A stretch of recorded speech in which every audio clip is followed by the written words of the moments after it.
Yurtimizda yosh avlodning bilim olishi, o'z iqtidor va salohiyatini ro'yobga chiqarishi hamda munosib kelajak egalari bo'lib voyaga yetishi uchun keng imkoniyatlar yaratilmoqda.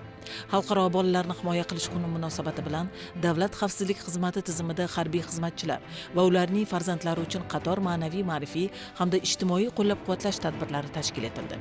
Jumladan, O'zbekiston Respublikasi Prezidentining 2018-yil 14-maydagi PQ 37-26 qaroriga muvofiq Davlat xavfsizlik xizmati tasarrufidagi harbiy qismlarda xizmat qilayotgan harbiy xizmatchilar farzandlariga respublika oliy ta'lim muassasalariga o'qishga kirishda imtiyoz beruvchi tavsiyanomalarni topshirishga bag'ishlangan tantanali marosim o'tdi. O'zbekiston Respublikasiga sadoqat bilan xizmat qilaman.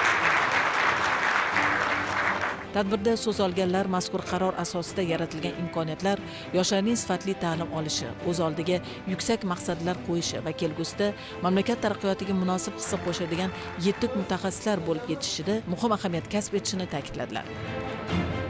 Bugun men uchun juda faxrli va esda qolarli kunlardan biri bo'ldi. Bugun menga berilgan kvota bu shunchaki men uchun imkoniyat emas, imtiyoz emas. Bu menga berilgan katta mas'uliyat hamdir. Prezidentimiz bizga shunaqa imkoniyatlar yaratib bergani uchun minnatdorchiligimizni bildiramiz. Meni qo'llab-quvvatlayotgan ota-onamga katta minnatdorchiligimni bildiraman. Shuningdek, bayram munosabati bilan harbiy xizmatchilarning farzandlari uchun O'zbektsik davlat muassasasida madaniy ko'ngilochar tadbir tashkil etildi.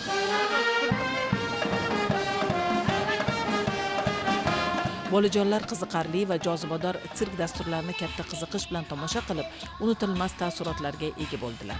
Amalga oshirilayotgan bunday tadbirlar mamlakatimizda bolalarning huquq va manfaatlarini ta'minlash, ularning ma'naviy, axloqiy kamoloti hamda barkamol insonlar bo'lib voyaga yetishi uchun yaratilayotgan shart-sharoitlarning yana bir amaliy ifodasidir. Ayniqsa, vatan tinchligi va xavfsizligini ta'minlash yo'lida fidokorona xizmat qilayotgan harbiy xizmatchilar hamda ularning oilalariga ko'rsatilayotgan doimiy e'tibor va g'amxo'rlik davlatimiz ijtimoiy siyosatining ustuvor yo'nalishlaridan biri ekanini yana bir bor namoyon etdi.